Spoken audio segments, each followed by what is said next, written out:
The following is a presentation of the HAN Network, the leader for local news, sports, and more in southwestern Connecticut.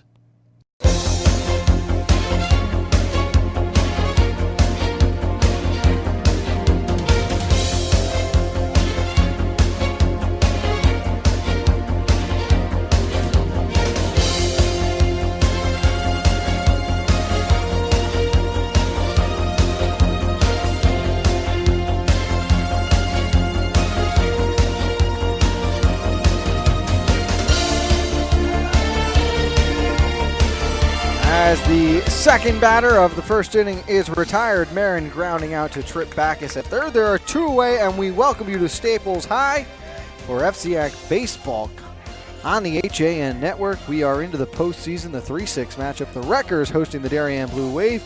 It is big Casey Brown, the first baseman, stepping up to bat.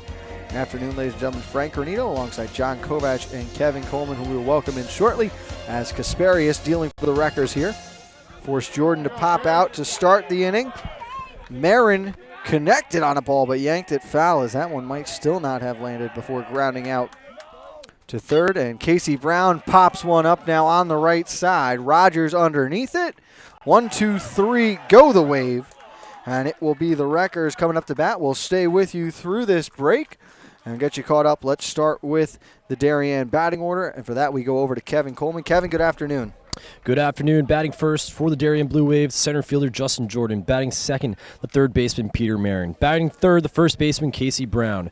Batting cleanup, the designated hitter Sean O'Malley. Batting fifth, the catcher Cord Fox. Batting sixth, the left fielder Ethan Ellers. Batting seventh, the shortstop, number 11, Henry Williams. Batting eighth, the right fielder Finn Batson. And batting ninth, the shortstop Justin Vandergraff. And we will welcome in the third member of our crew now, giving us the Staples batting order. That is Mr. John Kovac. John, how are you this afternoon? Doing all right, Frank. Beautiful day at a beautiful ballpark that I love to visit. Thank you, John. And for the Staples batting lineup, who will we see coming to the dish here in the bottom half of the inning? Leading off will be the center fielder, Chris DeBall. Chad Knight, who's DHing today, is in the 2-hole. Ben Kasparius, who we've seen on the mound, batting third. The cleanup hitter is behind the plate, Matt Stone. Mike Fanning, the first baseman, batting fifth. Mike Popkin, the shortstop, sixth. Kevin Rabix, the left fielder, batting seventh. Trip Backus, the third baseman, batting eighth. Batting ninth, the second baseman, Drew Rogers. Dan Thompson will play right field. He is being hit for by Chad Knight. And on the other side, you've got Nick Conti at second, being hit for by Sean O'Malley. Setting the Darien defense at first base, Casey Brown. Nick Conti holding down second. Justin Vandergraff at short. Peter Marin at third base. In the outfield, you have Ethan Ellers in left. Justin Jordan in center. Finn Batson in right. Cord Fox behind the plate. And on the mound, Henry Williams for the Blue Wave. Wave are managed by Mike Scott, and it will be Jack McFarland manning the dugout for the Wreckers as Dribble steps up to the plate. And the Wreckers ready to go here in the bottom of the first. Again, FCIAC Baseball, we are into the postseason. The road to Harbor Yard today. It's officially underway. We've already got one team who has reserved a spot at Harbor Yard on Monday afternoon. That is the Ridgefield Tigers. They had a 5-3 win over the New Canaan Rams, as this one fouled back towards the parking lot. On the count quickly, 0-2 against Dribble. And cut on and missed. Williams retiring the first man via strikeout, and there is one away. Efficient at bat there, and we'll get to it when Staples takes the field again. Kasparius laboring a little bit in that first inning, even though it was a 1-2-3 frame, Frank. There was the one issue against Marin, as he nearly teed off on a ball. Other than that, looking good. Kev, we've seen both these teams earlier in this season. What are your keys to success for both squads? Well, it's the starting pitching. Ben Kasparius has been so good all season long. We talked about that no-hitter he threw a couple weeks ago. And it's Henry Williams, normally playing shortstop, so smooth defensively. You get to see him on the mound today. It's the starting pitching. How long can these two go throughout this inning? I'm sure both coaches like to see a good start out of both sides. And how about Henry Williams right now? 2 straight strikeouts. As this time down looking is Chad Knight, and that will bring up the pitcher Ben Kasparius, who just recently set Staples' all-time record for hits in a career. Really just culminating what has been an incredible job by the young man and future North Carolina Tar Heel, as the first pitch in there for a strike. Williams wheeling and dealing here in the first. And you talk about distances having to be gone. You have to think for Williams, not as much pressure to get late in the game as Kasparius sends one out to center field. Jordan back at the track, and it is gone. A solo shot from Kasparius. He spots himself a run, and the Wreckers on top 1-0. Well, Kasparius announced his presence with authority there, Kevin. What a bomb. You knew that thing was gone off the... Once he hit that, the sound off the bat, I mean, what a shot there to the dead center field, the farthest part in the park here. That was an absolute bomb, and a great start here at home for the Staples Wreckers. After striking out the first two batters, Williams leaves a fastball out over the middle. And Kasparius just threw the hands at it, a line drive to right center. And he just adds, he just broke the 110 mark, which was the Staples hit record. He's just adding to that.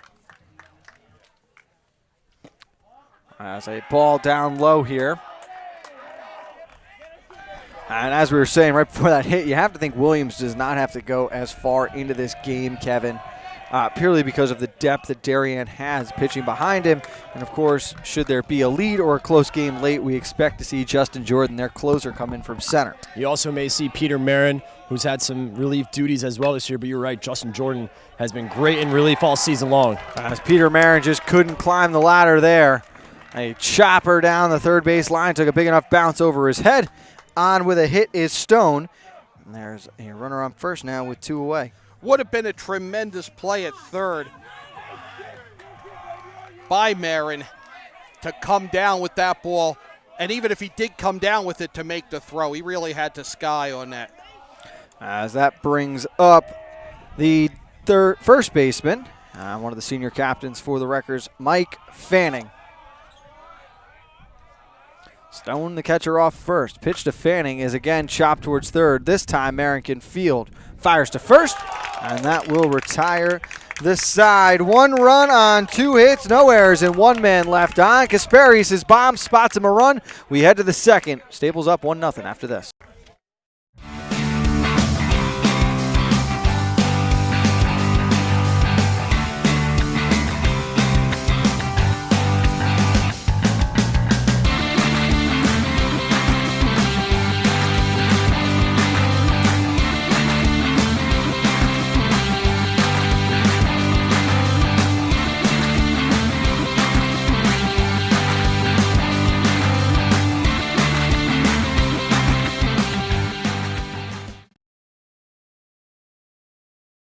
Part of banking well is doing good. That's why, with the support of local community partners, Bankwell has launched the Bankwell Pet Adoption Project to boost awareness about the hundreds of animals in local shelters that need a home. And when you donate to the cause using the Bankwell self-service coin machines, we'll match your donation. For details, visit mybankwell.com/pleaseadoptme. Bank smart, bank local, bank well. On time, done right, safe and reliable. MrHandymanCT.com. Let our satisfied customers tell it. I have called Mr. Handyman for every reason, every occasion, every broken item, every leak. They have bailed me out on many occasions, and I would recommend them to anyone. For any project, large or small. MrHandymanCT.com. Back at Staples High on the HAN Network, we head to the top half of the second. It'll be the designated hitter Sean O'Malley, catcher Cord Fox, and left fielder Ethan Ellers heading up next for the Blue Wave. Frank Renito, John Kovac, and Kevin Coleman here for the first round of the FCIAC playoffs. A little delayed start with some internet issues here at Staples High, but we are happy to be along with you now. Boys, happy to have you. Sorry you had a bit of a short, based on what we saw. Here and pitch well here as he comes around the 4, 5, and 6 hitters. As he tries to get O'Malley to chase down low. Wasn't taking the bait that time. As the 1-2 breaking ball got him, strike 3, and there is 1 away. And there you see Kasperius finding the plate a little better than he did in that first inning. I think he threw a lot of pitches in the first inning. He was bringing the heat. You almost wonder if he got a little more confidence out of that home run. As this one roped out to left center field, and it skips past Raybacks. Heading for second is Fox, takes a look towards third, and he will hold. It's a double for Fox, and there is a runner on second for the first time today. I'll make you the official scorer because I was going to go single E7. I'm going to give him a double just because he had to reach out and went out to left center field. Good. It was a long run. Was a long run. You got to credit Cord Fox. Great job of hitting there, extending the hands, and driving that ball up to left center field. Legging out a double. A great play. And nice job. That's the first hit here for the Darien Blue Wave. It brings up the left fielder Ethan Ellers with 1 away, and Fox standing on second, and a strike from Kasperius. It was a back-and-forth game when these teams met May 4th. Are we seeing the beginning of that here in the top of the second? As Ellers with a swing and a miss over the top, 0-2 the count. Of course, up until yesterday afternoon, these teams did not think they would be playing against each other.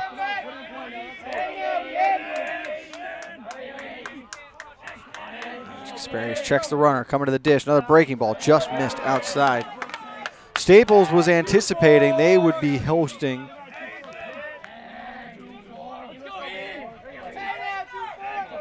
the Norwalk Bears. Darien thought they might be traveling to West Hill. But a Wilton comeback in a game under protest against the Danbury Hatters knocked Danbury out, opened the door for Trumbull, and slid Darien up into the 6th spot, so they draw the Wreckers, looking to become the first team to win back-to-back conference championships since Staples did it in 2011 and 2012. As Kasperius coming inside, just missed. Great location by Kasperius. A little extra velocity on that fastball, too. He must have just missed that outside part of the plate. 2-2 now to Ellers. Fox off second. Breaking ball here, chopped up the middle. Kasperius stretches off the mound, over to Fanning at first. Great athletic play there by Kasperius. The only play was to first base. Cord Fox will move himself to third. So credit Ethan Ellers for at least putting the ball in play and advancing around the third base. But again, Kasperius, nice job of leaping up, grabbing that ball, and a little flip over to first base. Not an easy play to make. It will bring up the pitcher, Henry Williams, who now has an opportunity to help his cause after surrendering the solo shot to Kasperius in the first. As he ropes one up the middle, it's an RBI single.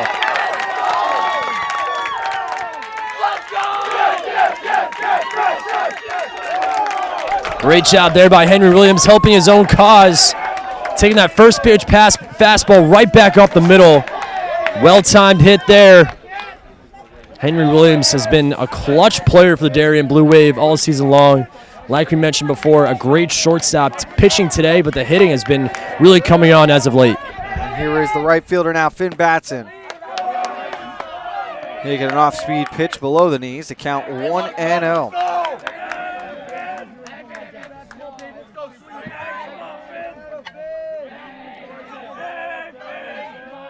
Williams off first. Batson ropes one towards third. Knight got a piece of it. Is he going to make a play? No, he'll eat it. A good job to knock it down. Probably prevented Williams from advancing to third. But now runners on first and second with 2 away. And it looked like Trip Backus actually jumped that a little too early. That's why that ball fell out of his glove. He thought that ball was going to come in a lot hotter, but you're right. Great play, at least keeping the ball down and keeping it in the infield. Batson on first, Williams on second, Vandegraff at the dish. He takes the ball outside to count 1-0. And I would hate to be a third baseman right now because everything's been down and hard. Everything's been laced at the third baseman with these big choppers that are really testing their fielding ability. Oh, this one sliced off the opposite way. up out of play, and the count 1-1.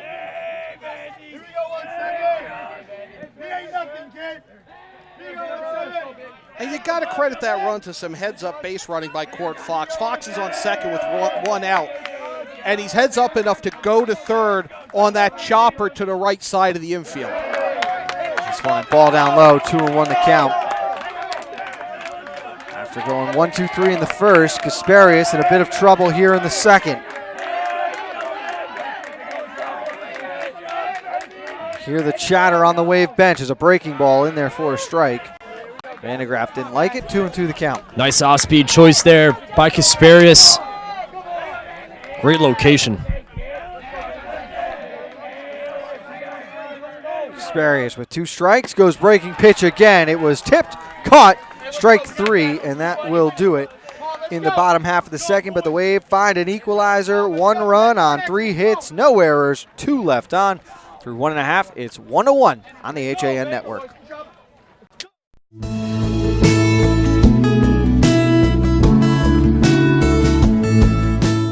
At the Milford Bank, we offer an extensive selection of lending products and services to meet virtually any need. Submit your application online in our mortgage web center. Start to finish, you can apply for a loan in as little as 10 minutes. Our knowledgeable and helpful staff are available to meet with you at your convenience. To learn more about what we can do for you, stop by one of our Milford Bank offices or visit us at milfordbank.com. The Milford Bank, always there. Member FDIC, Equal Housing Lender. Have a sports injury or a slip and fall that needs immediate care? Coastal Ortho Express Urgent Care gives you direct access to an orthopedic specialist fast, without an appointment. Biking, golf, tennis, soccer, whatever the sports injury is, sprain or fracture, Coastal Ortho Express can help. Coastal Ortho Express Urgent Care open Monday through Saturday, now at 3 locations: 131 Kings Highway North in Westport, the iPark building at 761 Main Avenue, Norwalk, and 36 Old Kings Highway South in Darien. Or go to coastalorthoexpress.com, like them on Facebook.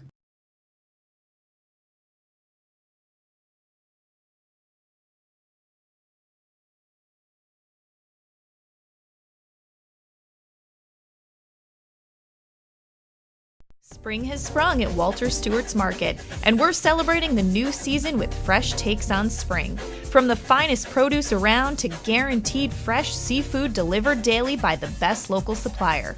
Not only are we your time-saving one-stop shop for everything you need this season. Back at Staples High on the HAN network, it will be the number 6 hitter, Max Popkin, the shortstop. Lead things off for Staples, and good job and response coming from Darien in the top half of this inning, Kev. As the ball roped out to center field, it'll be a leadoff single for Popkin. Both teams getting really aggressive at the plate here early on, swinging at first pitches. And you're right, Henry Williams helping his own cause last inning, getting a big RBI single. It was all Cord Fox who got that inning going with that big double. Not what we're used to seeing when you think about all the pitchers' duels we've had, John, through the most of this season. And you've got 2 great pitchers here, and every ball that's been hit is we've got a steal. Oh, they got him. Attempt.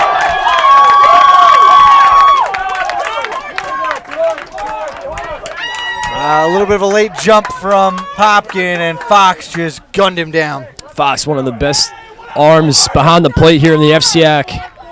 And it's not easy to run on him, and what a perfect throw on the money. And a great tag, too, by Nick Conti.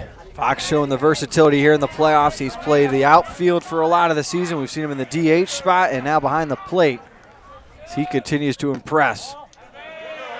He's one of the most dominant defensive ends we've seen in a while after playing under an opposite Mark Ivanchek for so long, John. Really showed us a lot as that one's headed back toward us.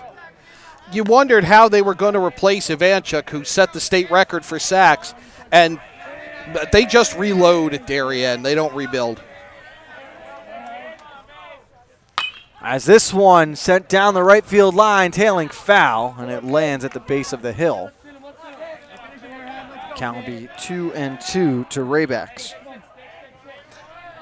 The balls that are being hit hard today.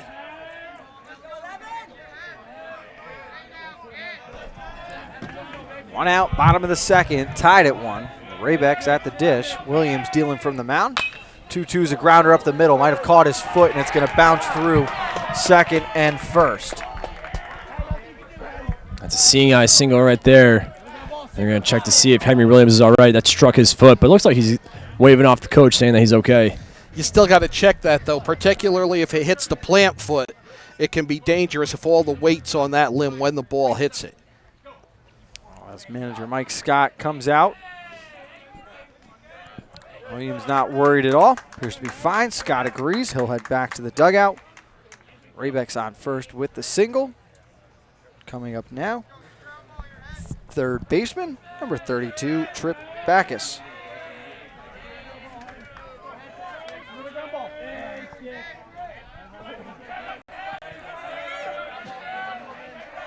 You got to think if that didn't hit Williams' foot, would that have been a single? The middle was very tight towards second base, and Conti had a pretty good beat on it. But still would have been very, very close. There's pitch, a strike to Backus. Second one, a breaking ball down low and away. 1-1 the count. Both pitchers now starting to throw a lot of pitches. Both of them did a great job in the first inning going 1-2-3. Now they're starting to find a little bit of trouble here. This one fouled back up onto the pavilion by the high school. Count now 1-2. And you've got to want efficiency out of your pitchers on a day that's so unseasonably hot. We're not used to playing in the 90s still during the high school season. Legion ball, sure, you see that. This is a hot day for May. As a grounder towards the middle, fielding there, Vandegraft over to Conti to first for 2. Got him! Nice stretch by Brown, and it's an inning-ending 6-4-3 double play. 2 in the books. We are tied at 1. More high school baseball after this on the HAN Network. Spring has sprung at Walter Stewart's Market, and we're celebrating the new season with fresh takes on spring. From the finest produce around to guaranteed fresh seafood delivered daily by the best local supplier. Not only are we your time-saving one-stop shop for everything you need this season, our personable team is always ready with a helping hand. Shop Stewart's for the best of spring. Find us at 229 Elm Street, New Canaan, or shop online at stewartsmarket.com.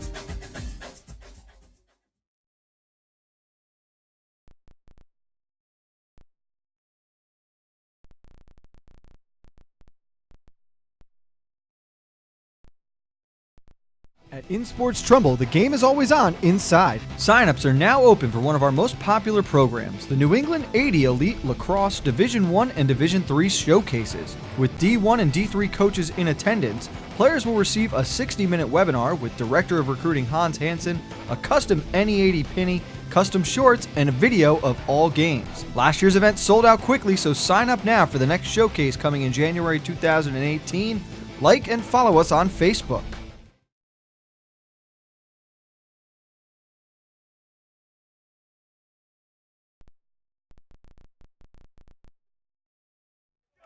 Back on the HAN Network, it'll be the top of the order. Coming around for the wave, Jordan to lead us off, 0 for 1 with a pop-out.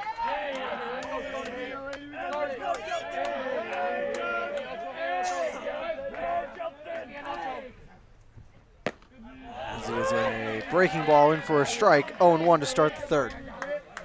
And a great 6-4-3 double play. Darien turned to get out of the inning. Now they get their leadoff hitter start the top of the third here. And, you know, I've been talking about all season long, guys. I think Justin Jordan is easily one of the best leadoff hitters in the FCIAC. Knows how to take pitches, but he's also aggressive and has speed as well if he gets on. Pitch in there to Jordan. A strike, count 1-2. Well, having seen Staples try to run early in the bottom of the second, if Jordan gets on, do you think we see Darien responding kind? Certainly. This is a Darien team that's been aggressive all season long. Grounder over to Fanning at first, able to field off a couple of hops, and Jordan down, 1 away. Nice play by Fanning. Had a little extra hop on that grounder. But a nice job to field it and tap on first for a 3 unassisted. That's right. You could see that it had that little extra skip at the end, stayed down with it, knowing he had plenty of time, even with the speed of Jordan. That'll bring up Peter Marin, who also hit one of those high choppers down the third baseline back in the first. His was snagged by Trip Backus, though. He was down via the ground out. Kasparius homered in the first, and RBI single from Henry Williams in the second, and we are tied at 1 in the top of the third. FCI quarterfinals, 3-6 matchup with the Wreckers hosting the Blue Wave. Already advancing to Harbor Yard, number 4 Ridgefield, a 5-3 win over New Canaan today. Kasparius trying to go upstairs, just a little too high with that one. Kasparius has looked good, but just like Henry Williams, throwing a lot of pitches now. Breaking ball gets stuck up around the chest. 2-2 the count to Marin. He's got to be careful. Last time Peter Marin came up, he squared up, but hit a shot that went foul down the third base line that, if fair, would have been a home run. As this one is a slow liner out to left field. It's a single for Marin and a runner on first with 1 away. And Casey Brown coming up to the plate. That's 2-strike hitting there. Protect the plate and just kind of serve it almost like a tennis backhand over to shortstop and into short left field. Probably a good idea for catcher Matt Stone to go out and have a word with Kasparius before facing Mighty Casey. Certainly. You talk about 2, 3, 4, 5, 6 in the order here for Darien. Very dangerous batting order, and right now you're going to see one of the best hitters, arguably, in the FCIAC here. Frank, of course, you remember that home run he hit on the network a couple weeks ago at Stanford. This one fought off. Out towards the football field to our left. Softball field to our right. You've got soccer and lacrosse practice. The soccer field hosting lacrosse practice right now all the way down at the end of the yard. 0-1 to Brown. Breaking ball called strike on the outside corner, 0-2. Not much of a lead at first from Marin. Marin, a capable runner, but not one of the speedier, not known to take a base here. As Brown stays alive, fouling that one back. You see Casey Brown out in front of that off-speed pitch. And now Kasparius can spoil here. He's got Casey Brown right where he wants him, 0-2. He's stuck to mostly off-speed pitches against Brown. Shook off the first sign. Let's see what he comes with. It's a fastball up high. Trying to get him to chase that, Frank. Brown not taking the bait.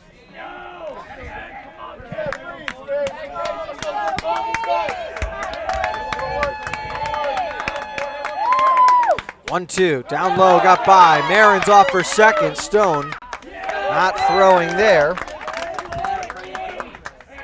So now the count 2-2, and a runner on second after the wild pitch. And Kasparius put a little extra sauce in that fastball that ended up being low in the dirt. And Stone couldn't do anything about it as that went all the way back to the backstop. And now Darien, with a runner in scoring position, has the batter they want up now. Credit Casey Brown for working this count back to 2-2. Marin off second, the 2-2. Fly ball down the left field line. It's tailing and just foul. Wow. Staples, sigh of relief right there. I mean, that was so close. And talk about the opposite field power for Casey Brown. Just extends the hands, has enough power to poke it out to left field. Unbelievable. He looked like he might have been jammed on that pitch. And that pitch is a gust of wind from being a home run. If the wind was blowing like it is now, that's a home run. Timing's everything, Frank. Kasparius steps off the mound to reset. Brown now seems to be an advantage at this at-bat, despite being down 0-2 not so long ago. The pitch, grounder to the right side. Fanning coming over. He'll flip to Kasparius, tags the bag, and there are 2 away with a runner on third. Oh, Darien does get the runner to third base now. Credit Casey Brown for at least putting the ball in play, but I think Staples be a little happy that that ball didn't end up in the outfield again, because you talk about that home run. That was almost home run down the left field line. Just missed the left field foul pole by Casey Brown. So credit Kasparius for bearing down and getting Casey Brown. Now it is Sean O'Malley at the dish. So a lot of first pitch swinging going on so far today. On both sides. Breaking ball called strike, 0-2. Of course, O'Malley remembered most for the walk-off winner in extras last year in the championship game against Trumbull. His face so synonymous with the postseason success of the Blue Wave. 0-2 pitch, just missed outside, 1-2. Great spot for Kasparius. Off speed on the outside part of the plate, just missed the black. Base hit would give the Wave a lead. A strike gets Kasparius out of the inning. 1-2. Just missing again, 2-2 the count. You can even see the Darien fans leaning back, a little sigh of relief that wasn't called strike 3.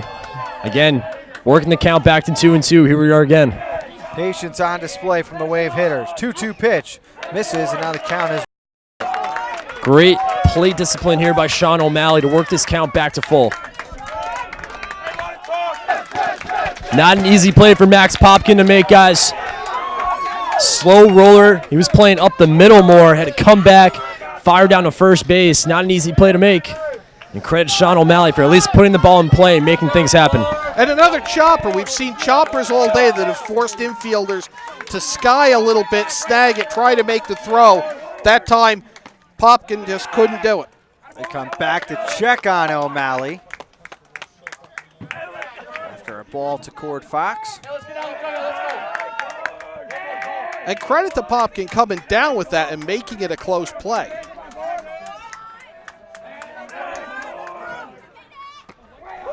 Now 2-0. And the Wave with their first lead of the afternoon. Yeah, I get the feeling Darien traveled well for this game, Frank. We've got a lot of the Blue Wave section sitting right in front of us in the bleachers. More of the Staples fans lining the wood fence along the parking lot down the right field line.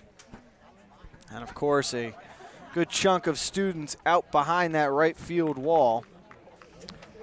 They are certainly not complaining about the weather, taking in some of the sun. Of course, you see boys lacrosse getting prepared for their playoff run. We've got lacrosse playoffs tomorrow, Frank. Staples, a big matchup against Ridgefield. We will be at New Canaan when the Rams host the Wilton Warriors. Darien draws Fairfield Ludlow. And Trumbull will travel to Greenwich. Do you see any upsets in that bracket? Certainly can happen, just like in baseball and girls lacrosse. There's certainly upsets can happen anywhere, and I think certainly baseball, but not only baseball, I think it's boys lacrosse you may see some upsets, which will only make it more fun. And Wilton is a team you got to look out for. This one a strike, 2-1 to count. And that's an old school matchup. That used to be the matchup in FCIAC lacrosse, New Canaan and Wilton.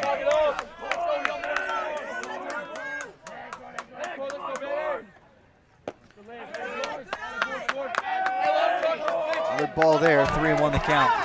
Of course, Wilton John had storied lacrosse program all these years. Legendary coach Guy Witten led them really as lacrosse got its legs here in Fairfield County. Of course, Guy's son Alex had a tenure with New Canaan in the late 2000s, early 2010s, before moving down to Virginia. Wilton, the original power of the FCIAC. New Canaan had a chance. They're going to say that Fox went. Count is 3-2. Another wild pitch, though, and allowing O'Malley to advance over to second. His off-speed pitches have dipped down to the dirt a little more than Kasparius would like, and it's making life a little difficult for Matt Stone behind the plate for the Staples Wreckers. 3-2 the count. 2 outs. Fox at the dish, O'Malley on second. Pitches cut on and missed. Strike 3, but the Wave able to break through. 1 run, 1 hit, 1 error. 1 man left on.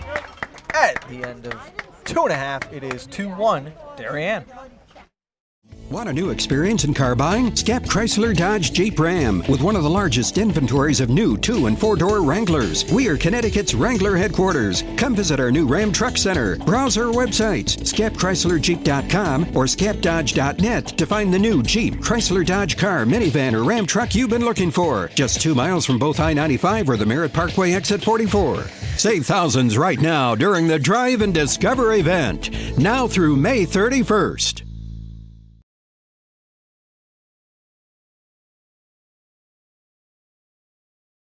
Did you know heart attacks and strokes are the leading cause of death in America?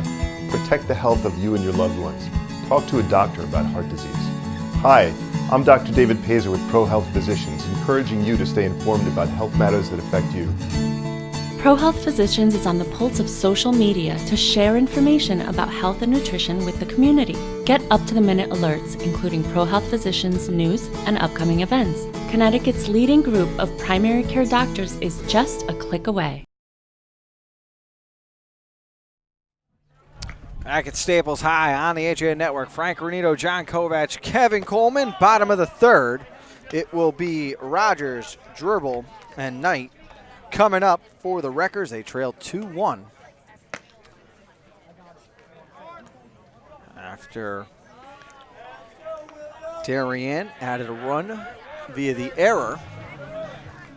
Again, still very early in this one with the way the bats have been swung through these first few innings. You have to think we'll see a couple more runs here, John. No doubt. We're seeing smart hitting. We're seeing down and hard hitting. A lot of chops. And I just think somebody else is going to get a hold of one like Ben Kasparius did in the first. We were talking before the game, 2.5 is our over-under for home runs. And the unanimous consent was we thought we would see a lot of the long ball today. Well, look at the lineups. You talk about Ben Kasparius, Chad Knight, Mike Fanning. These are guys that can hit home runs for Staples. Darien, certainly 1 through 6. All of them have pop in their bat, so don't be surprised to see some more home runs here. As Rogers ropes one out to the gap in right center. Jordan will cut that off, but it's an RBI single from the number 9 man, and the second leadoff starts the inning off with a hit. Nice piece of hitting there by Drew Rogers. See that ball coming on the outside part of the plate. Goes with the ball and drives it out to right center field for a really nice single. As now it is Chris Gerbil who struck out swinging back in the first. Checking over on Rogers. He's back safely.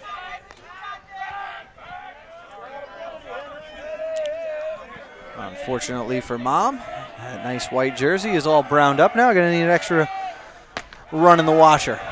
I was just about to comment, too, on how much I like the white hats that both teams are wearing. White hats, blue brims, a navy brim for the Wreckers, a royal blue for the Wave. As missing up high again is Williams, 2-0 to the leadoff man, Dribble. We talk about jerseys. Both have really good-looking jerseys. Talk about Darien Blue Wave. Almost have a Dodgers-like frame on the front of their jerseys, the blue jerseys, and Staples has a classic navy and white.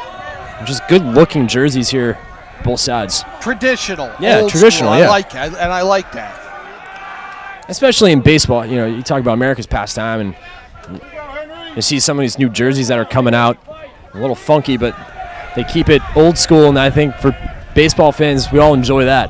As 4 straight pitches, 4 straight balls, Dribble will walk, and there are runners on first and second now with Knight coming to the plate. First free pass of the day there, Kevin. I'm kind of surprised it took this long to get that because we are seeing a fair number of pitches thrown. We are, and you're also seeing batters be a little aggressive. Maybe that has to do with the playoff intensity, maybe some nerves as well up at bat. And pretty uncharacteristic for Henry Williams to throw 4 straight balls like that. And you make it 5. And you did see the ball at one point show bunt and then pull back. Do we see a sacrifice here with 2-1 and nobody out? 6 straight balls now, and I don't think we'll see any kind of action until you're going to see a meeting on the mound here. This is a big count for Chad Knight. He's got a hitter's count, probably one of the best hitters in this lineup. And, of course, coming up next is Ben Kasparius, who's already home run today. So I'm sure that's something that Coach Scott is talking about with his starter right now. Yeah, he's not only talking about it with the starter, Kevin.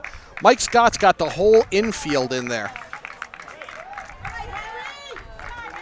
We got a runner on first and second, no outs. You're kind of going over what your infield, what depth you want them to play at. Obviously, runners on first and second. You're seeing the midfield, the infield, the middle infield playing up the middle in double play depth. You also got that second baseman holding the runner at second, so you got that little hole between first and second right now. Defense doesn't appear to be concerned about bunt at all as Knight is swinging. And a good cut by Chad Knight. He got a pitch he liked, just couldn't square around it. 2-1 now. Nobody out, 2 on. Kasparius is on deck. Knight's got nice holes between third and short and between first and second if he wants to serve one out there, either opposite field or pull it toward left. Now up to 3-1. See how aggressive Knight is. That wasn't the spot he wanted, so now the count full. Good comeback pitch by Henry Williams. There's a big pitch coming up here. Runners on first and second, still no out. You don't want to walk this batter because you got Ben Kasparius coming up next. Runners are going on 3-2. Coming over is Marin. He dives and makes the catch. What a play by Peter Marin. Full extension, leaps out and makes the grab, and it looks like he caught that ball right on the palm of the glove. Thought that maybe popped out. Seemed he's going to adjust the jersey there a little bit, but both runners were going, so if he was able to get up, maybe double up one of the runners, so Staples lucks out there. He makes a catch like that, and you're looking to double up a runner. You don't ask a lot, do you? Coach McFarland originally thought it might have bounced before a play was made on it, but you can see the bench coaches assuring that was a catch indeed. So 1 out, and Kasparius up now, 2 on. As he ropes one towards the left side, it's through the gap. Rogers is heading for home. He will score. And we are back tied at 2. Ben Kasparius back at it again. Netting his second RBI. Great base hit through third and short. Gets a runner in. Just like that, we are tied up. He found that hole on the left side of the infield. And Frank, to get back to Coach McFarland there, that's what you're going to try to buy that. Whether you saw him catch it or not, you're going to try to. So maybe he's not sure. Maybe I can sway him a little bit. Now it's Matt Stone at the plate. He singled back in the first. Dribbles out on second. Kasparius at first. I mean, I may or may not have argued some calls I knew I was wrong on when I coached football. Let me ask you this now. Are you a little upset that Dribble is still at second and didn't advance to third with the throw home? No, because where the ball was hit, that throw could easily have been thrown to third. You didn't know where the throw was going to. I think I'm okay with where they are. I don't know that I would have risked it and then had the left fielder change his throw. Bounce back strike there. I mean, that was Williams. a great throw by Ethan Ellers. Really I know it was a little late. Underestimated. I was a little nervous. I called that run too soon. I'm watching him come around third. I'm like, well, I hope Frank's right on this. 2-1 pitch from Williams. Ground to the left side. It is not into the gap. Vandergraaf to second for 1. That was a nice play by Vandergraaf there, sliding, making a nice play. The only play was at second base. They knew they weren't going to double him up. And keeps that runner from coming in, giving Staples that lead. So a nice play by the shortstop Vandergraaf for Darien. The great thing is the throw from the lounging position to the second baseman to get the force on that fielder's choice. I'm a big fan of Conti not trying to fire one over to first, too, forcing a throw, maybe makes an error and it allows another run. No, that was the right play. Make the short throw. Hope you make it. Worst case scenario, nobody comes in. If you throw it out wildly all the way across the field, then you are down 3-2, if not worse.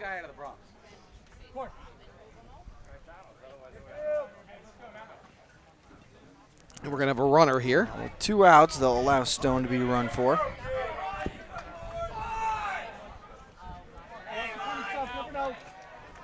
Stone can strap the tools of ignorance back on so he can get behind the plate. Kevin is making his way down towards the dugouts. He'll join Coach McFarland at the start of the next inning. And Mike Scott at the halfway point between the top and bottom. That'll bring up Fanning, though.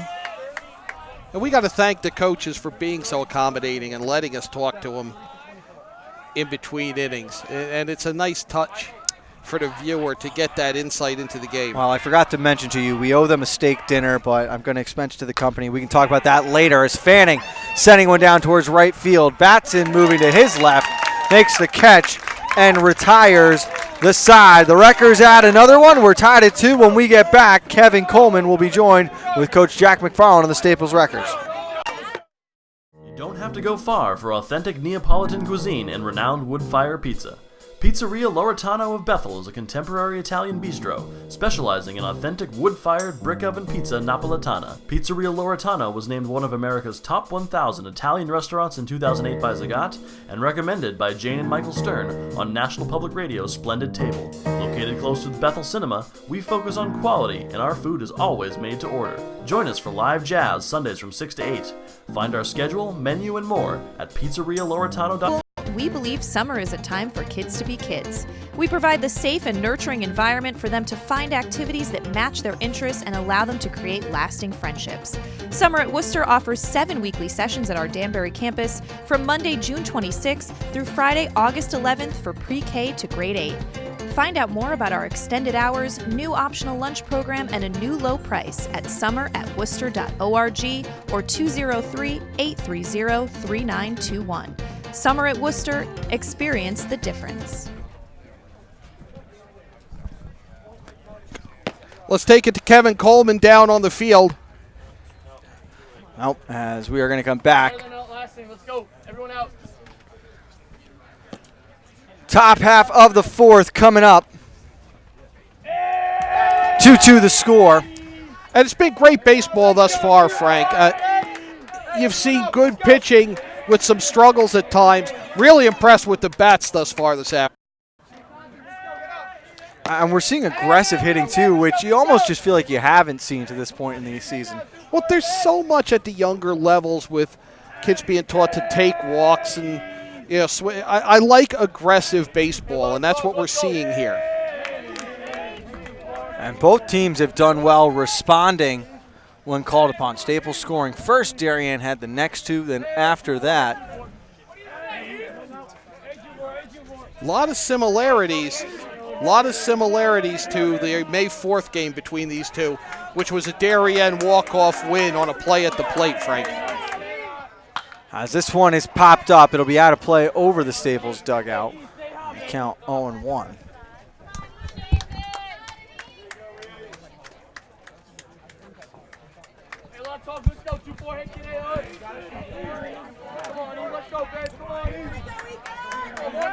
A lot of similarities thus far to that game, as there's a slow grounder to second, throw to first, Conti to Brown, and that retires. John, you're actually, it's Rogers to Fanning. Rogers to Fanning. Okay. I'm on the wrong chart. We will be joined by Coach McFarland before the 5th inning. It'll be Coach Scott in between this inning. Some technical difficulties there with Kevin's radio. He's back in the booth with us. What did you feel from Coach McFarland, though, while you were down there in the dugout? Frustrated base running. He was not happy in the dugout, I can tell you that, guys. Was it because the runner was stuck on second So and didn't take advance? that he should have gone. He should have gone to third. Should have gone to third, so I was wrong, which not the first time.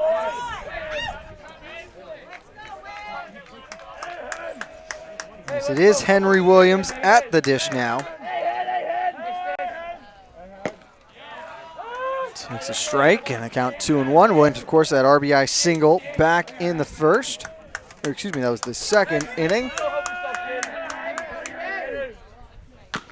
This one is chopped up towards the mound. Kasparius, very patient and wise. Kev, we've talked about that before. We've seen it. pitchers get that high chopper to them, and there's that just anxiety of waiting with the runner going past you. Nice play by Kasparius. Yeah, they worry about the runner more than worrying about if they're going to make the play or not. So credit Kasparius there, staying composed, making a nice play, and a nice flip over to first base.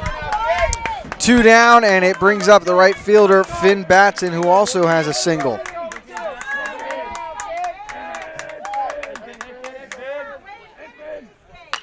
As this one is grounded over to second. Rogers off a hop over to first.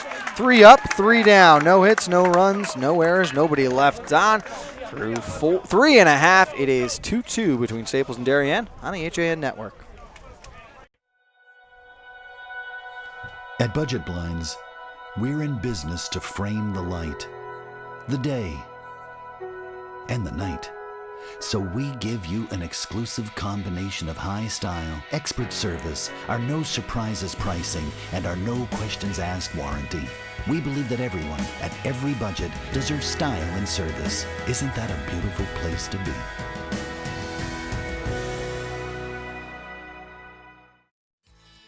I can't believe it. Well, Dad, you did it. You sold 160 cars. Ready to go back upstairs now? I think it's time. I wonder how the boys are making out in their new office. Not what I had in mind, Kyle. What, Dad? Maybe we should retire. Right now, lease a 2017 Rogue S for only $139 a month.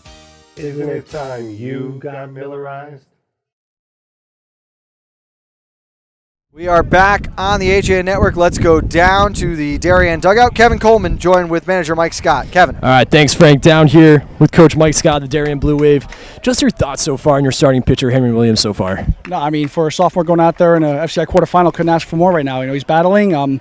He made one mistake to Ben, and Ben made us pay. But even last inning, getting some trouble and readjusting, and getting out of that inning relatively unscathed. I couldn't ask for anything more. What was your message to the team before this game? You weren't sure if you were going to play Staples or not. You get to come on the road. What was your message to the team? Honestly, it doesn't matter who we play. It's this league's so wide open that you just got to come out and play our game, and and hopefully good things will happen. You just got to play a clean ball game and make things happen. So no, it was just not to do anything different than what we've been doing all year. And just be yourself. And you talk about Ben Kasparius for Staples on the mound right now. What was your message to your batters on how to attack him? Yeah, obviously, he's a hard thrower with a tight slider. It's get the foot down early, get the hands ready, and be quick to the ball. Be short to the ball, not let him provide the power. So I'm happy with the way our guys have been scraping together some good at bats and making things happen. Now, how do you guys come away with the victory today? We just got to keep pressing. We got to keep finding a way to get guys on base. Got to keep throwing strikes, on the mound and making plays and try to play clean baseball. Coach, thank you very much. Best of luck the rest of the game, all right? Thank you. Guys, back to you. Thank you, Kevin. And you've got a couple of...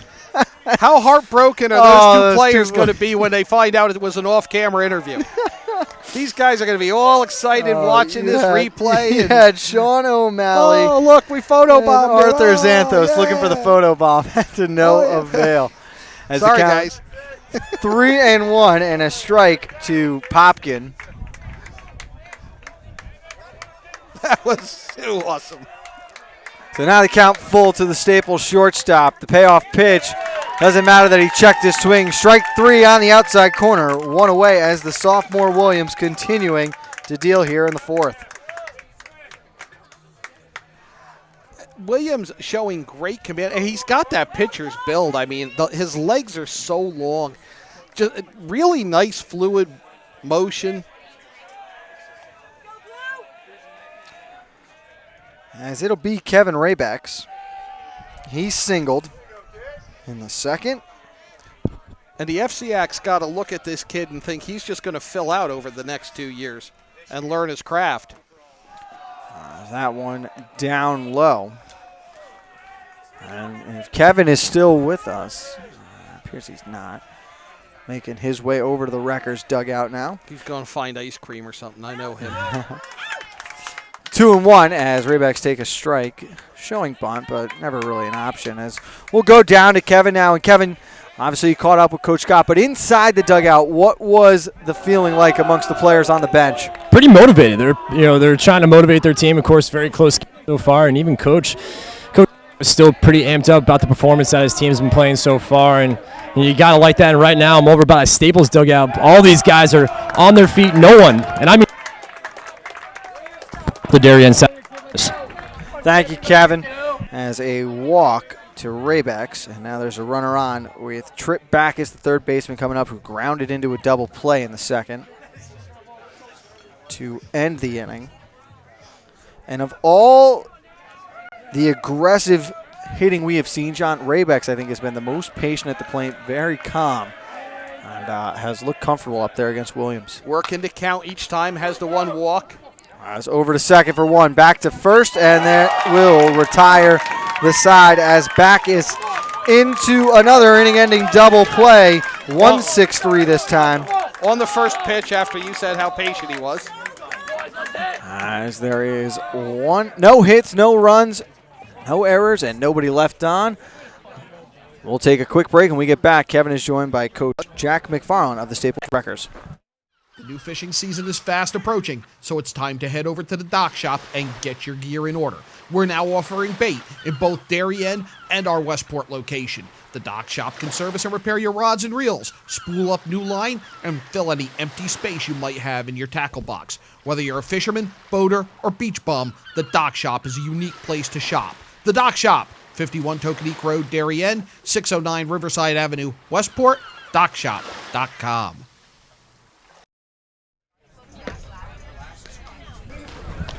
And welcome back to the HAN Network here. Staples and Darien knotted up at 2. I'm joined by head coach of the Staples Wreckers, Jack McFarland. Coach, just your thoughts on your starter today, Ben Kasparius. You know, he's throwing the ball real well. I mean, he's keeping the ball down. We're getting a lot of ground balls. You know, he's our horse, so we're gonna try to ride him here. See if we can scratch a couple runs late in the game. Now, you saw you were frustrated before an inning ago. You know, a little base running mishap. Talk us through that. Yeah, you know, when we're in a first and third situation, we want to, be able to do something, maybe steal a base or get caught in a rundown try, and our batter swung at the first pitch. So we got to be a little better situationally. Now, what was your message to the team before this game? Obviously a big playoff game at home. What would you say to your team before the game? Yeah, I just said, it's a great opportunity. You're in the FCIAC playoffs, and play loose and play hard.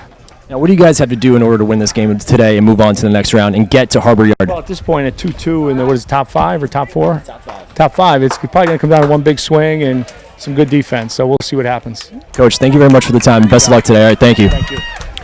Thank you, Coach. Thank you, Kevin. Top of the fifth, and Vandergraaf coming up to lead off for the Wave. Thanks again to the coaches for letting us stop in the dugout, talk to them during the game, and what a game it's been so far. As this is a grounder through the hole on the right side. Vandergraaf, a leadoff single.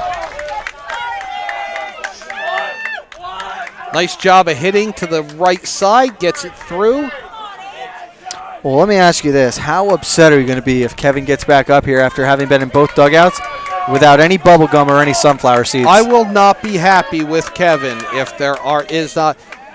Merchandise would work too. I would settle for a nice piece of double bubble or Bazooka Joe. Or seeds. I could go for some seeds. They better be David, though. Oh, yeah. As they check over at Vandergraaf. Flavored or unflavored? I'm an original guy. Hey, me too.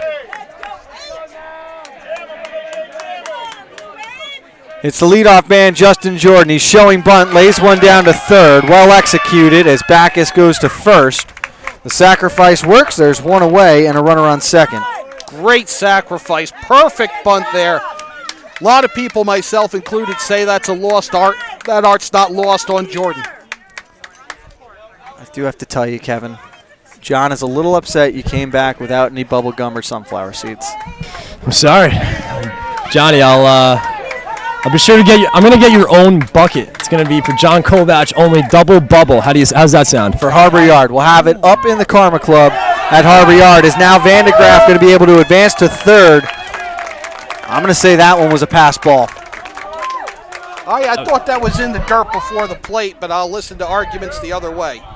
I agree with John. That ball was low in the dirt before, and Matt Stone has had a tough day. I think a lot of these pitches have been a little low for him to handle. And that call could go either way, but I'm with John on that one. 2-1 carries the vote. It is a wild pitch against Kasparius, and a great bounce-back pitch after that off speed as Marin, unsure of whether the swing or not, got stuck in no man's land, 1-1. Runner on third, one out. And the heart of the order coming up as Marin swings at one again, now 1-2. Got to be patient now. You've got a runner on third, nobody out. Doesn't mean you have to flail wildly. Infield up on the grass, protecting against the run as Marin pokes one towards third. Backus checks the runner over to first.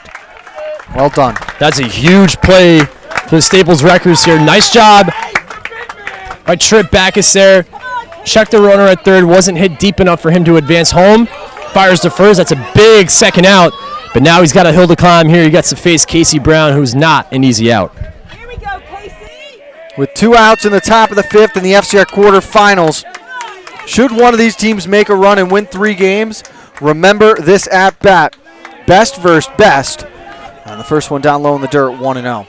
Heard Coach McFarland said before when I went down to talk to him, it's going to take one big hit that could really end this game. So big moment here. And that might be this big hit out towards left field. It is gone. A home run for Casey Brown. It's a 2-run shot, and it's a 2-run Darien lead in the top of the 5th. What a bomb. He finally gets around on one. You talked about his last at-bat. Drives the ball out to left field. Just missed that foul pole on the left field line. This time gets full extension. Drives it out to left center field where he gets most of his power. And that was a shot, John. That was a shot, but it didn't have the velocity of a lot of the hits we've seen that stayed in the park. He got that up there. He really served that over the monster out in left field. And we'll call it the monster for our director. As they pitch down low, the scoreboard reads 3-2. It is 4, though, as that was a 2-run shot with Jordan coming in from third, as now it is O'Malley at the dish, and he is behind. That said, there was no doubt about that ball when it left the bat. A couple of weeks ago, we talked on Nutmeg Sports. What makes teams very deadly heading deeper into this postseason? I like Darien for 2 reasons. 1, the depth of their bullpen. They've got solid pitching that can close out a game. 2, the power at 3, 4, and 5. As Casey Brown just so impressive all year long, and he continues to deliver the long ball. I don't know if there's a better lineup. That's a big strikeout to end the inning for Ben Kasparius. I don't know if there's a better lineup 1 through 5 than Darien, Frank. I agree with you. And it's a strikeout looking for O'Malley. The second time he has gone down via the K, but the damage done. The 2-run shot from Casey Brown. It is a 4-2 Blue Wave lead. And coming up for the Wreckers, it'll be Rogers, Drabel, and Knight in the bottom half of the inning. At Portofino Restaurant and Wine Bar in Bethel, fresh and simple food is our concept. Owned and operated by brothers Rocco and Louie, Portofino has a distinct and diverse food and drink menu. Open Tuesday through Sunday. Come join us for live local music on Tuesdays and Sundays, Wednesday nights for mouthwatering prime rib, and every Thursday night is ladies' night. Planning a party? All our catering menus are personalized to suit your event and your budget. Join us at the Dolan Plaza, 213 Greenwood Ave, Bethel, and call us at 203-797-8131. Like us on Facebook. UK Gourmet is the largest specialty grocer in the area, featuring food from England, Ireland, Scotland, and Wales. Over 80 teas to choose from and a brilliant assortment of biscuits to go with them. Over 70 cheeses from grass-fed cows, which makes a smashing difference in taste. The creamiest chocolate you'll ever taste using no artificial colors or preservatives. So say hooray for UK Gourmet, 78 Stony Hill Road in Bethel, or visit ukgourmet.us. Bottom of the 5th at Staples Field. Wreckers now chasing 2 after the Casey Brown homer. But they've been able to respond every time Darien's taken a lead, Frank. Williams with the strike to start the inning against Rogers. And that dates back to their May 4th game, which was back and forth until the play at the plate in the bottom of the 7th. That gave Darien a 4-3 win. Rogers singled and scored a run. This the swinging bunt, and wisely letting it roll foul is Cord Fox. Took a fortuitous bounce off the outside of the grass. I thought that was going to catch the grass and die or just kind of spin there, but it hit the lip, and that little bit of quarter that the grass forms gave it just enough of a rebote to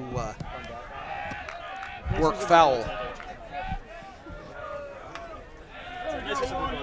Anytime I can memorialize highlight and rebote there. 0-2 pitch upstairs. Count now 1-2. And Henry Williams has really just done a fine job this afternoon of settling down after running into a little bit of trouble after that home run he gave up in the bottom of the first. He's looked really solid, and his defense has really stepped up for him. And using the 0-2 count to his advantage as he works around the zone, trying to get Rogers to chase. There is some action way out in right field for the Blue Wave. We're seeing some arms get loose, but that might just be a bullpen session with the way Williams is dealing right now. He just reared back and fired that fastball right by him. That's so far out there, and they're throwing flat. They're not throwing off a mound. I got to wonder if that's not just tossing, because they do have a bullpen that I've seen visiting teams use on the Staples side of the infield, just beyond the Staples dugout. As that one is popped up and out of play, it's Jackson Vaught who is getting loose, should that be the case.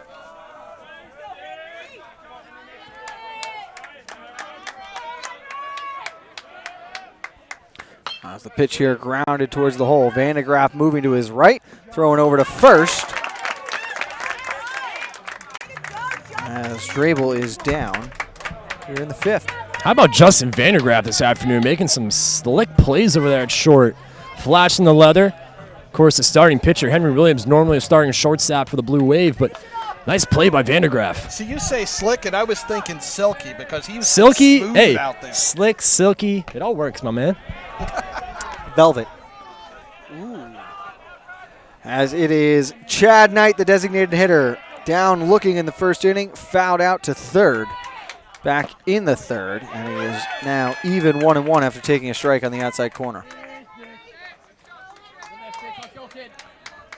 Don't forget, we will have all of the postseason baseball coverage next week. Monday, 5 o'clock and 7:30, the semifinal games at Harbor Yard. Kevin and myself will have Nutmeg Sports from Harbor Yard at 2 o'clock. John might make a guest appearance. We'll also be taking tweet-in questions that afternoon. Tweet us your postseason questions about the FCIAC. We'll have debates, arguments, responses, maybe even agreements for you during the show. I feel like that could get pretty interesting there. Some Facebook Live, get some Twitter in there as well. Of course, you can start thinking about what you want to ask us. It's only Friday, so you got 2 more days. And of course, Monday we'll answer your questions, so it should be pretty fun. As up with 2 strikes, 2 outs now is Ben Kasparius. 2 RBIs already in the day. He homered in the first, and 1 swing of the bat, he could draw his records back to even. I won't be on that one as now Knight is going. Fox a throw down to second. It's off the mark. Heads up base running. You got to credit Cord Fox, even though he lost that ball in the dirt. Still fired down a good throw down to second base. Chad Knight had the nice jump, though. That was a close play, but you talk about a big at-bat here, big moment in this game. This is it right here. Tying run at the bat. 1-1 pitch. Off speed and a strike. Williams now 1 pitch away from getting out of the fifth. Kasparius got to protect the plate here with 2 strikes. It looks like we're going to have a runner subbed in here. A little gamesmanship, I would say, from Coach McFarland with the 1-2 count. Yeah, 1-2 mid-count. We're going to change. We're going to get the pinch runner in. You can do that with the re-entry rules in high school baseball at this point. So now 1-2, 2 outs. Kasparius hoping to respond. Williams dons the bump. Is this the present and the future of the FCIAC facing off right here? Fastball down low, 2-2.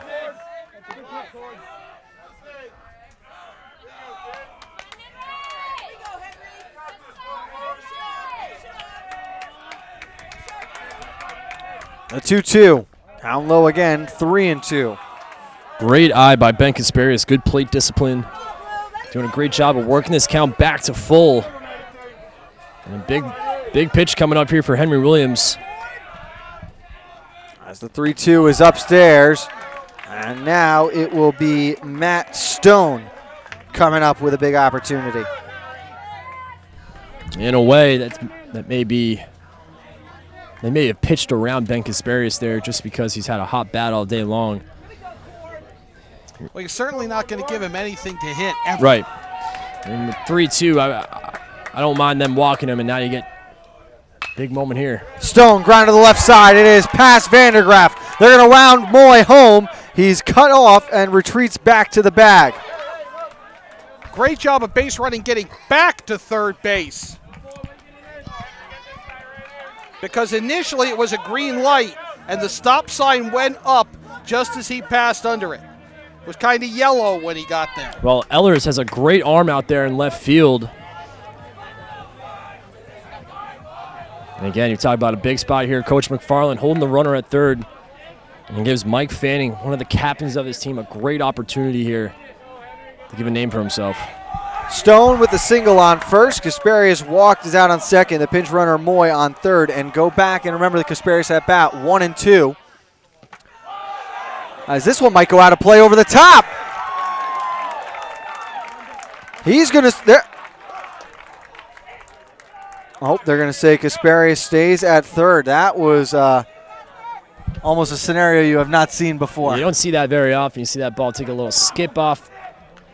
Actually went off the mask, Kevin. It climbed up the mask of Cord Fox, and that acted like a ramp and sent it up over that high backstop here at Staples Field and into the stands behind home plate. And this is what I was trying to say before that pitch. 1-2 to Kasparius. As a grounder towards Vandergraff. Takes on a hop. He'll come over to first. And they get out of the jam. 1 run scores. I'm going to finish this thought when we come back, and it's the top of the 6th. Darien, a 4-3 lead on the HAN network. When it comes to considering the outside of your home, just imagine the possibilities. Whether your dream is a stunning freeform pool or a tranquil, secluded garden, the team of professionals at Stonebridge Associates will make it a reality. We offer unparalleled landscape design and construction, masonry development, pools, spas, and water features, as well as landscape and garden maintenance. No other firm can offer the same level of creativity, quality, and personal attention. Discover the possibilities at stonebridgeassociates.net or call 203-544-8376 today.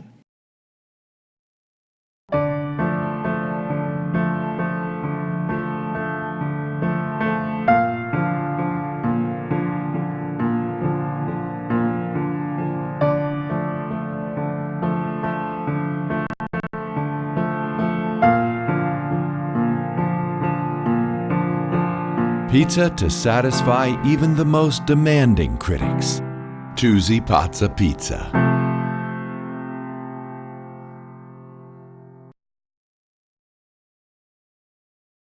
And welcome back to the HN Network here. Darien with a 4-3 lead. Alongside John Kovac, I'm Kevin Coleman, Frank Cornito as well. And John, we have a new pitcher on the mound, Ben Kasparius, out for Staples. Who's in now for the Wreckers? Chad Knight, who was the DH, has taken the mound. Ben Kasparius is moving to right field as we go into the 6th inning. Darien holding a 4-3 lead. And how about Henry Williams getting out of that big jam there that last inning, getting a ground out, getting Mike Fanning to ground out to shortstop, get out of that inning, only allowing 1 run. Just talk about the performance that Henry Williams has put on today. It was a great job of coming back after he got slightly disrupted with the putting in a pinch runner mid-count. Things seemed to go awry briefly, and then he reeled himself back in, got his composure back, and they got out of it on a simple 6-3 putout. Now, as a coach, do you like that play that Coach McFarland decided to do with a 1-2 count? Did you like that? Yeah, well, it achieved its goal. It disrupted the rhythm of the pitcher. So he achieved his goal there. It's his job as coach to put his team in a position to win. Now, Knight took the loss when these teams played on May 4th in relief. You guys take credit for my McFarland thought? We didn't take credit for it. We may have gone that. We may have discussed it. I was cut off, and tough to get that in there with 2 outs, but it was a very, very smart move, a veteran move from a great coach. And all of a sudden it's a ball game again with 12 outs remaining. Well, and you know you have a younger pitcher on the mound. What can I do to disrupt his rhythm? Let me ask you this, as we've got more action going on out in right field now. It's Peter Marin warming up. Do you think we see Henry Williams again? That's a great question. With Marin up, I would say no, because I don't want to chance my pitcher getting tired on a hot day like this. Fox is going to be upset with that one. The third strike was dropped, but it's down to first. Defensively, the substitutions are pretty easy here for Staples. Thompson can go to DH, Kasparius goes to right, and Knight to the mound. And the final line on Ben Kasparius, 5 innings, 5 hits, 4 runs, 3 strikeouts. Only 3 of those runs were earned. And Kev, let me ask you this. 6 outs to go. If you've got the lead here, is there any consideration maybe to try and throw Jordan for 2 innings? Well, not surprised about Peter Marin. I would only pitch Justin Jordan 1 if you can. There's another strike here. Knight dealing early. Keep in mind, there's a 7-inning pitch limit per week. You've only got 3 games left. Even if he threw 2 in every game, he would still be sitting at 6 should you make it all the way to next Wednesday night. Well, I like how Peter Marin has been pitching in relief.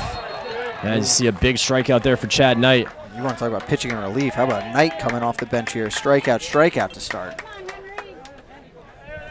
Yeah, and this is where the lead is so important in the playoffs with that pitch count rule. The lead, you have a little more play in what you can do. If you're behind and you're facing that pitch count, you've got a lot more decisions to make, I think. He's dealing to Williams. That one just missed. 1-0 the count.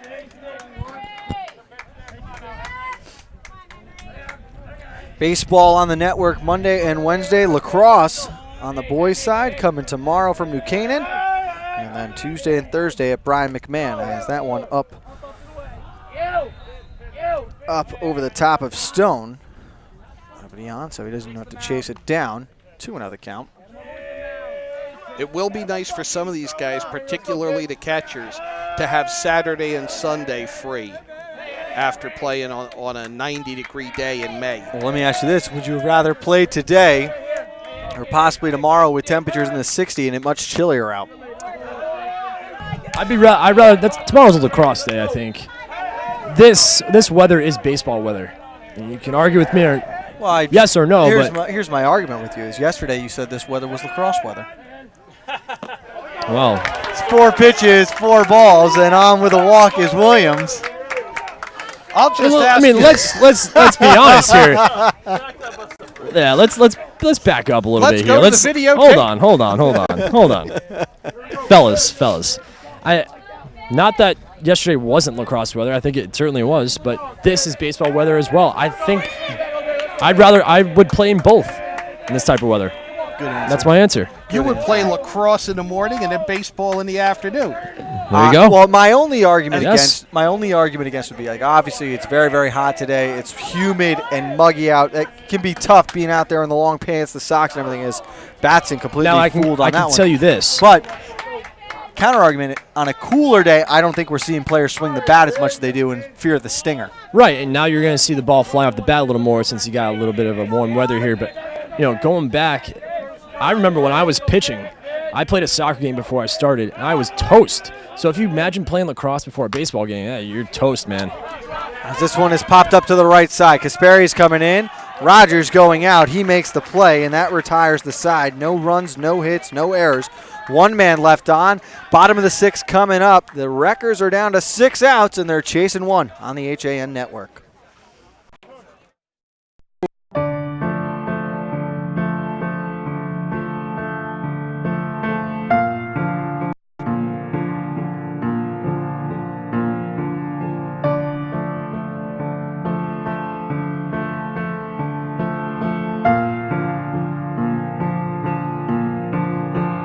Pizza to satisfy even the most demanding critics. Tuesday Pazza Pizza.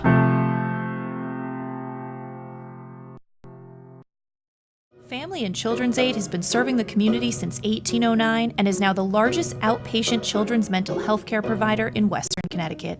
Our innovative services include providing shelter to homeless moms and children, substance abuse intervention, mental health counseling, and foster and adoptive services, among others.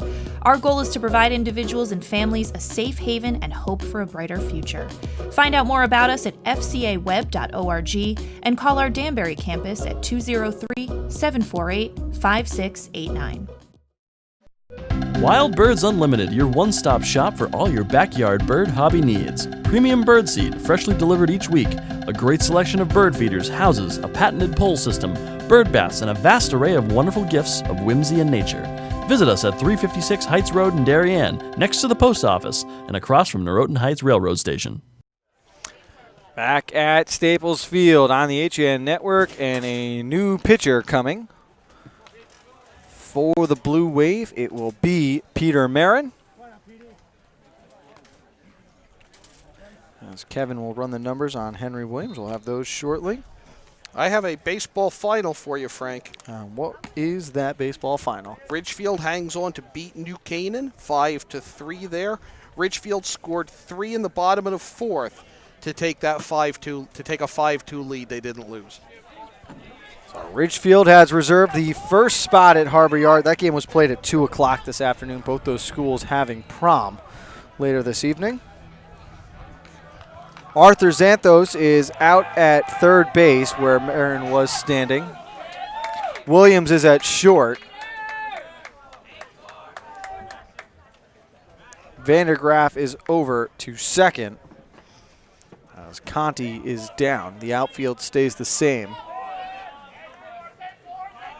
For the Wreckers, it's going to be Popkin, Raybacks, and Backus coming up.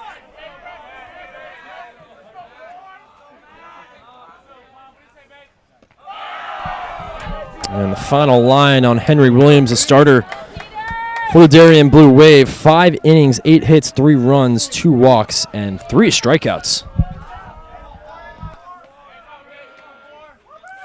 Great job by the sophomore. 5 innings, all that Coach Scott could ask out of his young man. And from Scott Erickson, an out-of-town score at the end, after 5, Trumbull with a 3-2 lead over West Hill. Nobody's safe.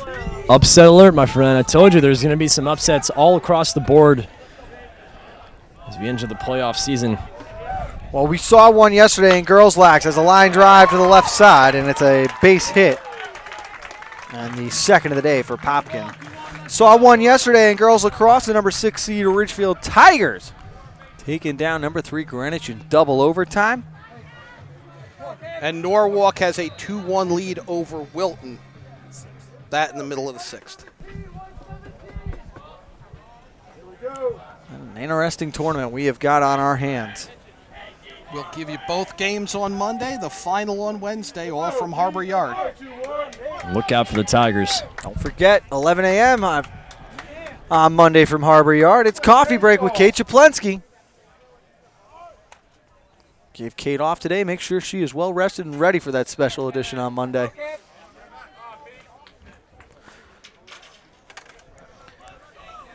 Kate brings her A game every day. She didn't need that day off.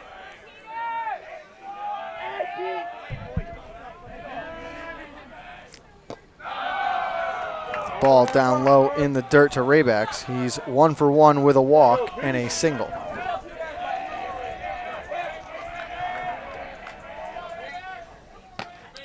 That one from Marin in there for a strike. 1-1 the count. See the infield at double play depth. Henry Williams back at shortstop. Xanthos is up on the grass anticipating bunt. Raybacks taking. It's outside, 2-1.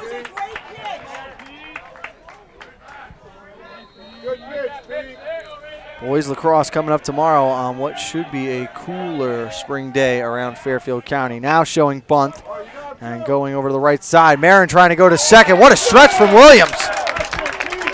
Great play by Peter Marin. Even better stretch by Henry Williams. You see that? The starting pitcher today moves back to his normal position at shortstop. Makes a great play.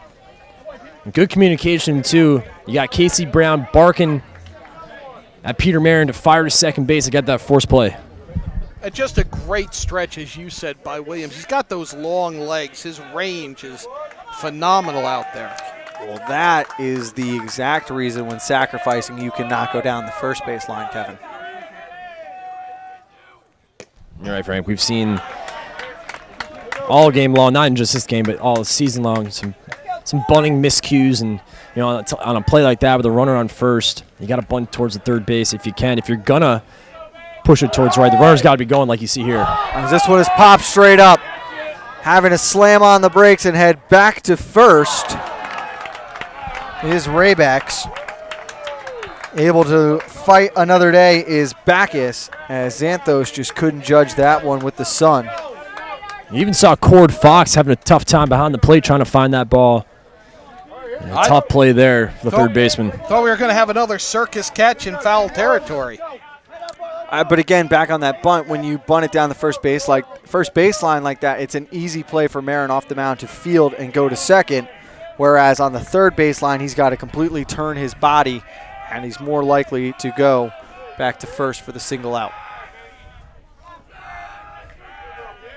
1-1 the count. Raybeck's not on the move this time, and this one is roped out to left field.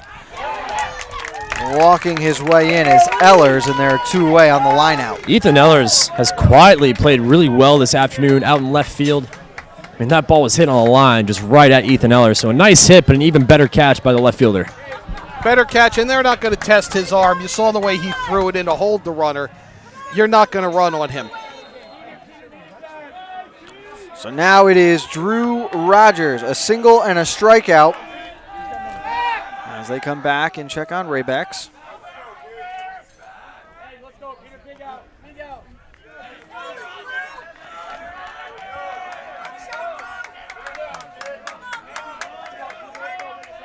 Marin coming after the 9-hitter, but he misses with a ball, 1-0.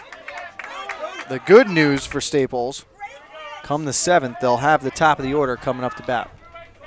They will, and Drew Rogers, a good hitter at the bottom of the order, so Peter Marin has to be careful where he locates his pitch. He's missed 2 in a row now. It's quickly 2-0 to the second baseman.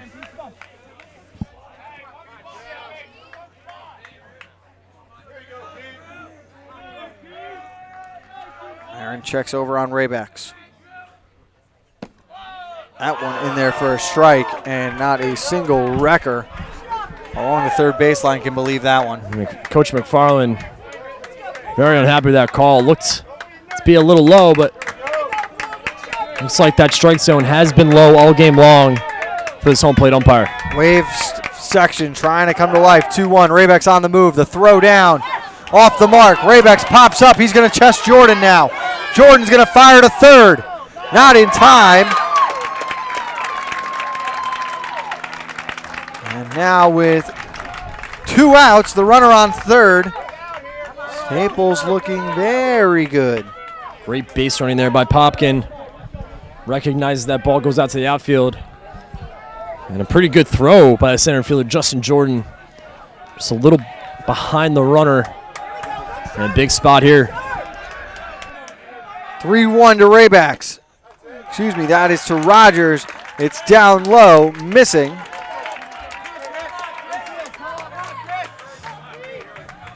And now runners on the corner with the top of the order up.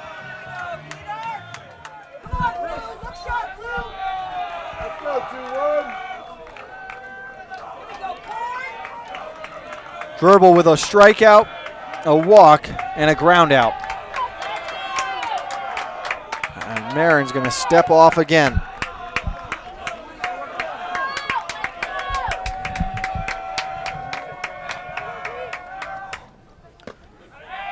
Missing outside, 1-0. If I'm Dribble, stay patient at this plate. Let Peter Marin throw strikes.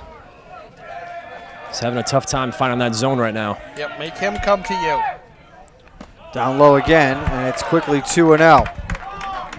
Credit Cord Fox there. That ball was low in the dirt. Good scoop. There's always that potential that runner from third could score if there's a pass ball.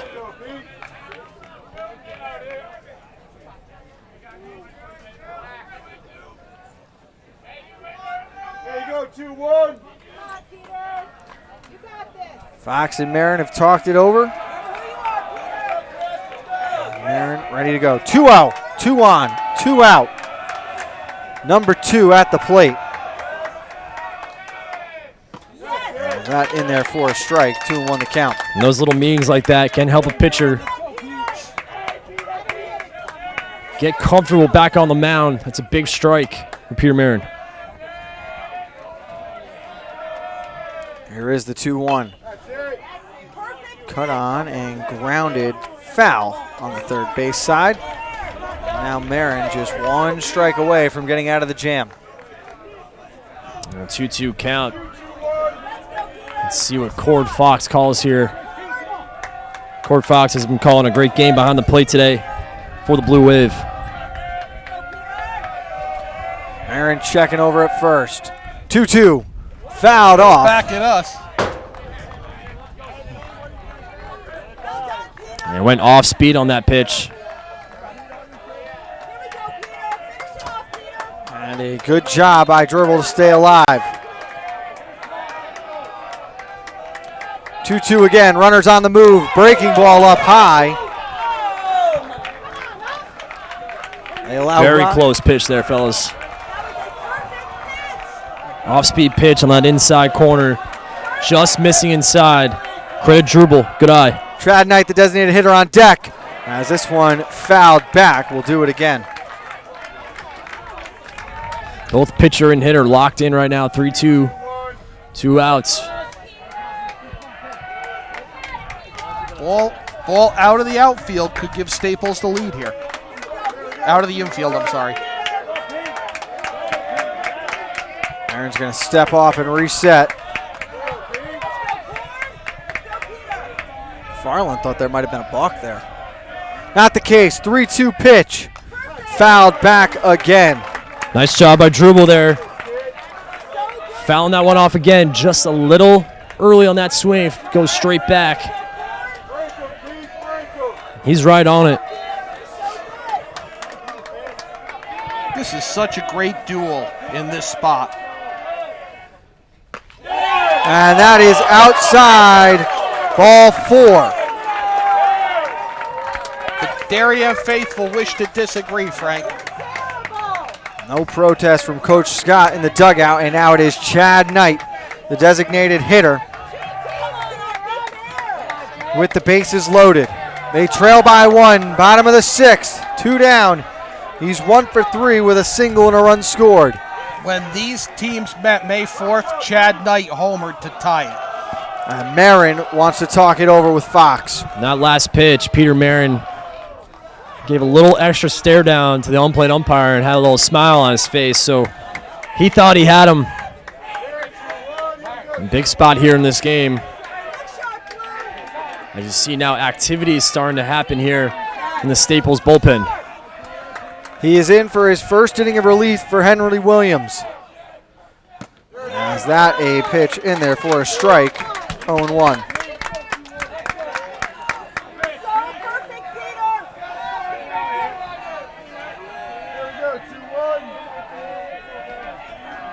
Runners take their lead, the 0-1. Swung on out towards right field. Batson retreating with plenty of room. And makes the catch in front of a taunting student section. The Wreckers load the bases, but they leave all 3. They head to the 7th, trailing by 1 on the HAN network.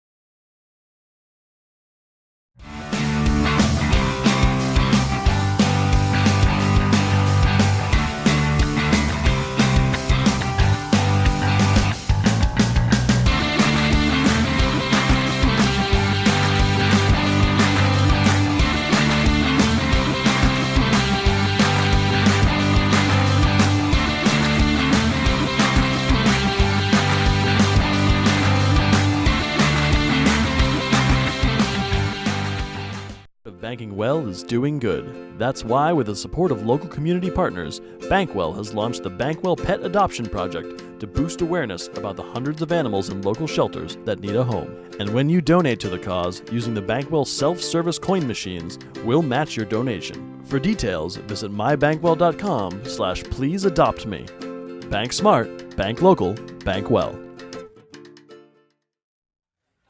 Back on the HAN network, the Wreckers might have nightmares about that half inning if they are unable to find a run in the seventh, boys. Well, credit Peter Marin for bearing down and getting that third and final out there to get out of that jam. He thought Staples had an opportunity to at least tie this game up. He gave it a ride out to right field. You got to give him the credit, though, but a great catch out in right there, John. Pop-up, he had a focus on it, and he is in hostile territory out there in right.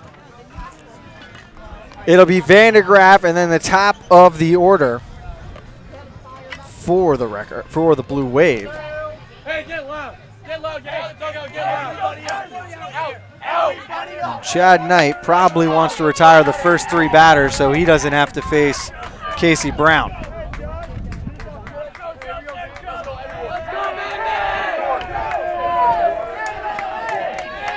I'll tell you what, it's been a fun crowd here today, guys. On both sides. Both Yes. benches have been active. The fans have turned out in numbers. And it's been a great start to the FCIAC baseball postseason. You can just tell how badly both teams want to get to Harbor Yard for Monday. As the first pitch, a breaking ball called strike. 0-1 the count. Action in the Staples bullpen out on the right field line.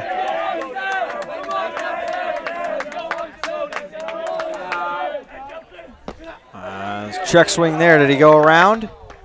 Yes, he did, is the call. That call was made by Ray Faustich down at first base. Pat McCone has been behind the plate. And Vin Bracastini on the opposite corner at third. His 3 pitches, 3 strikes. And down swinging is Vandegraff. What an impressive strikeout there. Chad Knight pumps the fastball right by him.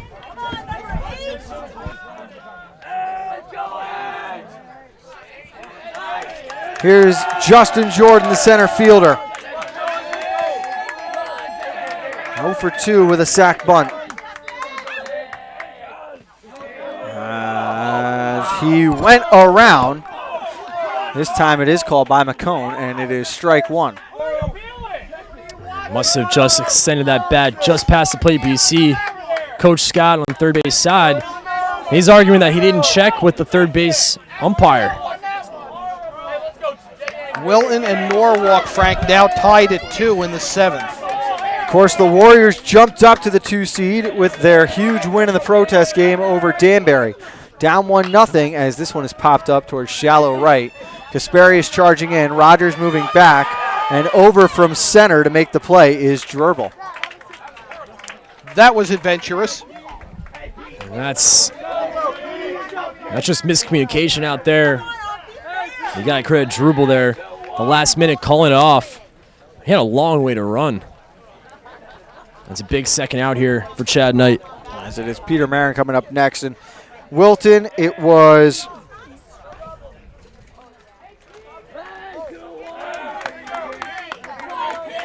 the 6th seed originally. Then after playing the protest game yesterday, bases loaded, 1 out.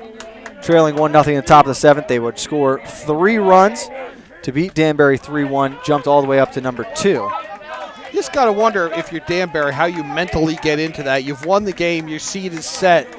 You got to go back and play a half inning. Well, we were there on Tuesday when they played against, that was Wednesday, when they played Trumbull. As this one is lined down the right field line, foul. That was a game they had to win, and John, as soon as they won, we were talking with Brent Jacobellis doing an interview, and behind us you could see Coach Ratchford had the entire infield out there, his expected pitcher, and they were working on bunt scenarios, how to go about the play, where to go. And they were as focused as you could ask a team to be, but that is just a lot, having to come back and quickly jump into a situation like that. As it's quickly 0-2 to Marin, and Knight would love one more strike. Brown is on deck.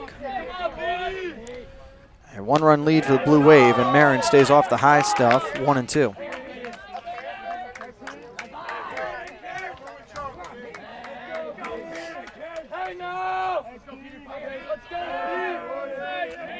Takes the sign from the windup in the pitch, up high again. Still, back even now, 2-2. And I think he went high on the prior pitch, trying to get him to chase. He can't lose it high now. Knight takes an extra breath. And calling time is Marin. We'll reset.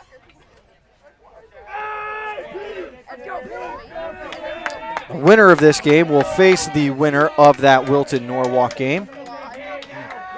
Trumbull, who had a lead on West Hill, the number 1 seed. If they are able to hold on, will face the Ridgefield Tigers, who beat New Canaan 5-3 earlier today. I think regardless of what teams advance after today, we're going to get 2 great games on Monday in the semifinals for FCIAC baseball. My goodness.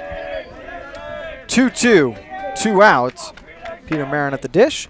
Doesn't go after that one as it's way outside the zone. Now the count has run full. Looks like that pitch may have slipped out. Chad Knight, that one hit the dirt before it reached the plate.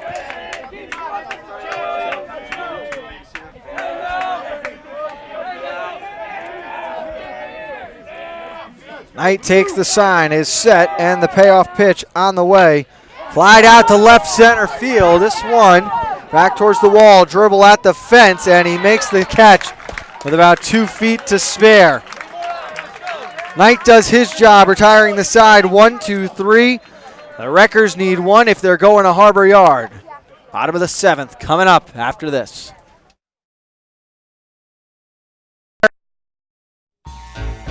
On time, done right, safe and reliable. MrHandymanCT.com.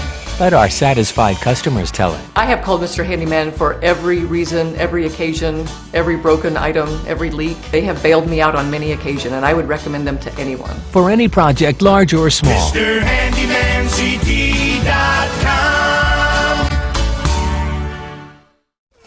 Have a sports injury or a slip and fall that needs immediate care? Coastal Ortho Express Urgent Care gives you direct access to an orthopedic specialist fast without an appointment. Like them on Facebook.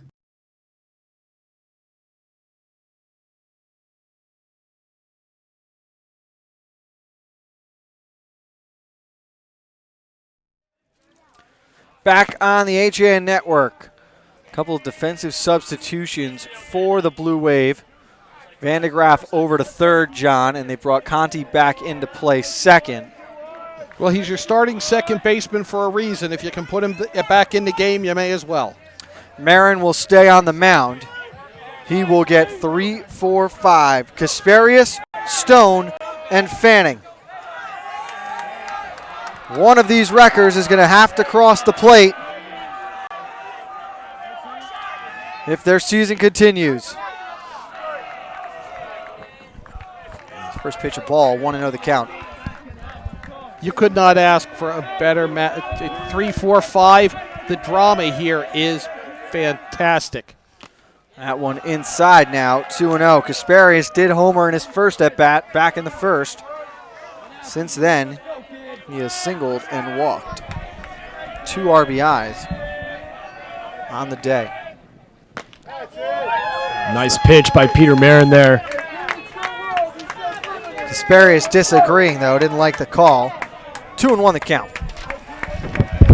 I don't know that anybody's been happy, and that's just the nature of a game like this. And he's going to start it off with a base hit, though. A breaking ball that got stuck up over the middle of the dish. And the first man is on with a single. 3 for 3 and a walk is Ben Kasparius. Nice hit by Kasparius. Marin lucky that that ball didn't break a lot more on the heart of the plate. If you leave a hanger out in front of Kasparius, he'll make you pay for it. But a good leadoff hit here for the Staples Wreckers. Here's the catcher, Stone, now. Runner on first. Aaron steps off. So you consider it all playing small ball here, trying to put Kasparius in scoring position. I don't like to give up outs, but this might be a good position to do it. You get Mike Fanning on deck as well, who's a real good hitter, but so far you haven't seen the bunt lay down. Here it is. That one way up high. Almost a defense mechanism there. As Stone just couldn't get out of the way in time. You saw the bottom barrel of the bat come up and hit Stone up in the helmet. A little bit of an awkward play there. Now he's going to get a talking to by Coach McFarland. And see if they lay the bunt down again. How much of that do you think was talk about the bunt? How much was let's make sure you're all right after that awkward attempt? I'm sure it's both. I'd say it was 99% bunt. 0-1 pitch, taking a strike, and now it's 0-2 to Stone. I think he was looking swing and bunt there. You can see Coach McFarland unhappy. It looks like he missed the sign maybe. He just talked to him. How could he miss a sign?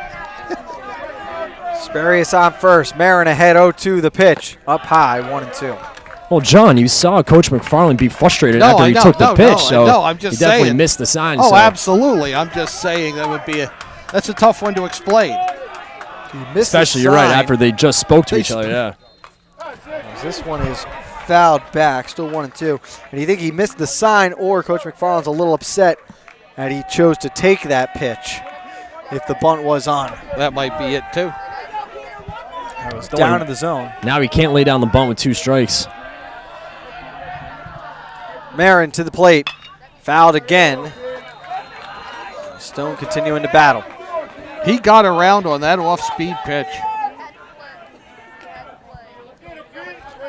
Staples struck first. It was 1-0. Darien responded in the second, added a run in the third. Staples would respond. The Casey Brown homer in the fifth made it 4-2. Before the Wreckers chipped away at 1. And that's where we sit. 4-3, bottom of the seventh. Nobody out. Kasparius on first. Stone in the batter's box trailing 1-2, and Fanning on deck. And Stone is going to call time.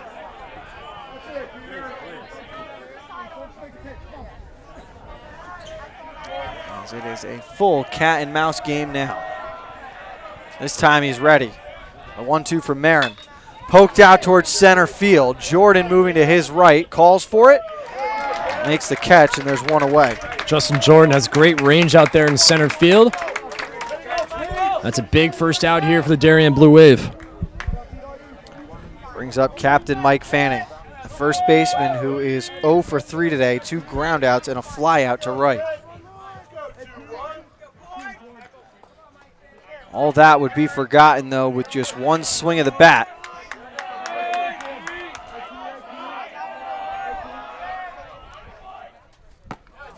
That pitch a strike, 0-1 the count.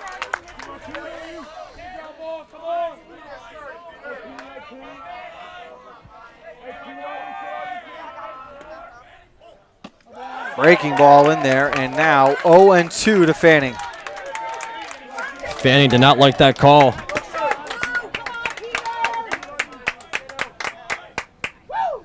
This one grounded towards the middle. Williams fields over to second. Conti to end the game. No! And Casey Brown dropped the scoop there. I don't think it was in time, though, Kevin. I think it was in the dirt, and I think he had crossed first before it got there anyway. Staples breathes a sigh of relief there. As their season continues a little longer. Give credit to Fanning hustling down the line, and now he and Brown able to joke about it over at first as well. It is going to be Max Popkin, the shortstop. He has 2 hits today. And he also struck out, laid off a pitch in the dirt, 1-0.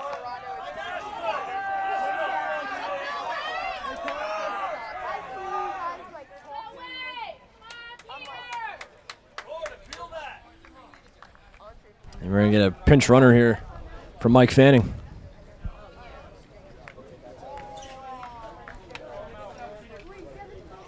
Hey, King, you got this game and shit.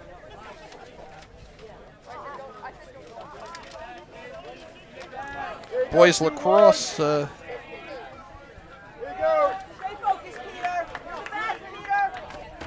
Thomas Quigley has come in to run for Fanning. McCone behind the plate, wanted to make sure he's got everything properly in check. Don't need another Danbury Wilton situation. Heading to the bottom of the 7th, Trumbull with a 3-2 lead over West Hill. 2, 3, and 4 are due up. As they ball down low now, 2-0. Number 1 seed finally broke through last year, winning the tournament for the first time in over 8 years. On the verge of being eliminated in the quarterfinals today. Great pitch by Peter Marin, little off-speed pitch. Finds the lower part of the strike zone. Number 3 seed in trouble too is now Peter Marin, just 1 strike away from bringing the Wave back to Bridgeport. Don't be surprised if you see the runner going here. Quigley's off. Timeout was called. Timeout called, so he'll return. As Popkin wants in on the gamesmanship. Quigley had a great jump off of first. Wave fans on their feet. Marin and Popkin, 2-2 the count, 2 down. And it's grounded back up the middle. Williams charging, he'll come over to first. And the defending conference champions are going back to Bridgeport. The 6th seed knocks off number 3. It is a 4-3 Blue Wave win. Just the game we wanted. 4-3, nip and tuck the whole way through down to that final out, Kevin. What a great job by Peter Marin coming out of relief. Doing a great job. Tight game. Talked about letting Ben Kasparius come in. And what an absolute great performance here by the Darien Blue Wave. Got to credit Staples. They tried to make a comeback there, but Darien at the end of the day lives to see another day here, the defending champs. They await the winner of Norwalk and Wilton. We're going to step aside when we get back. Kevin Coleman will be joined with our HAN player of the game right here on the home of FCIAC Sports, the HAN Network.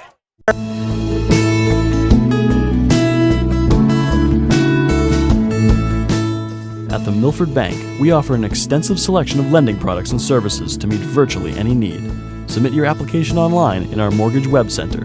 Start to finish, you can apply for a loan in as little as 10 minutes. Our knowledgeable and helpful staff are available to meet with you at your convenience. To learn more about what we can do for you, stop by one of our Milford Bank offices or visit us at milfordbank.com. The Milford Bank, always there. Member FDIC, Equal Housing Lender.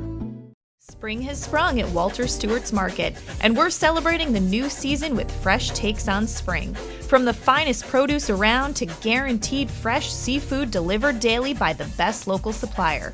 Not only are we your time-saving one-stop shop for everything you need this season, our personable team is always ready with a helping hand. Shop Stewart's for the best of spring. Find us at 229 Elm Street, New Canaan, or shop online at stewartsmarket.com. At InSports Trumbull, the game is always on inside. Sign-ups are now open for one of our most popular programs, the New England 80 Elite Lacrosse Division I and Division III Showcases. With D1 and D3 coaches in attendance, players will receive a 60-minute webinar with Director of Recruiting Hans Hansen, a custom NE80 penny, custom shorts, and a video of all. Last year's event sold out quickly, so sign up now for the next showcase coming in January 2018. Like and follow us on Facebook. Experience in car buying? Scap Chrysler Dodge Jeep Ram with one of the largest inventories of new 2- and 4-door Wranglers. We are Connecticut's Wrangler headquarters. Come visit our new Ram Truck Center. Browse our websites, scapchryslerjeep.com or scapdodge.net to find the new Jeep, Chrysler Dodge car, minivan, or Ram truck you've been looking for. Just 2 miles from both I-95 or the Merritt Parkway exit 44. Save thousands right now during the Drive and Discover event. Now through May 31st. Do you know heart attacks and strokes are the leading cause of death in America? Protect the health of you and your loved ones. Talk to a doctor about heart disease. Hi, I'm Dr. David Pazer with ProHealth Physicians, encouraging you to stay informed about health matters that affect you. ProHealth Physicians is on the pulse of social media to share information about health and nutrition with the community. Get up-to-the-minute alerts, including ProHealth Physicians' news and upcoming events. Connecticut's leading group of primary care doctors is just a click away. If If you're watching this broadcast, you're not alone. The HAN network is available for 200,000 Connecticut cable customers on the Frontier network, and we've also reached more than 2 million viewers on our free live streaming sports, news, and entertainment broadcasts. To reach our rapidly growing audience, contact Advertising Director Jessica Murrin at 203-273-7312 or email jessica@han.network. Back on the HAN network, number 6, Darien, the defending conference champions, looking to become the first team since 2011-2012, the Staples Wreckers, to win back-to-back titles, advance on with a 4-3 win over the number 3 Wreckers this season. Down on the field is Kevin Coleman. He is joined by our player of the game, number 14, the first baseman, Casey Brown. Kevin. Thank you, Frank. Here with Darien Blue Wave first baseman Casey Brown. Congratulations on the big win. Talk us through the emotions when Henry really makes that play at shortstop, fires to you at first base. What was going on in your head? I mean, the idea of we can do it. I've seen him do it numerous times in practice. The amount of reps we take every day is more than any team I can say in the FCIAC safely. I'm so proud of him.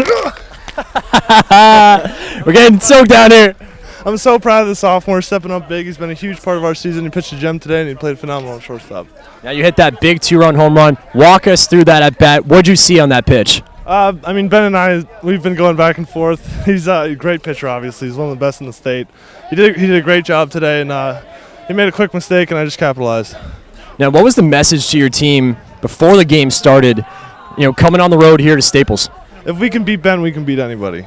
And we have that under our belt today. So we're looking forward to go to Harbor Yard. Now, speaking of Harbor Yard, how excited are you and the rest of your team to be there Monday night? I can't wait. It's going to bring back old memories, but we're not looking in the past, we're looking in the future, and we're just going to stay focused.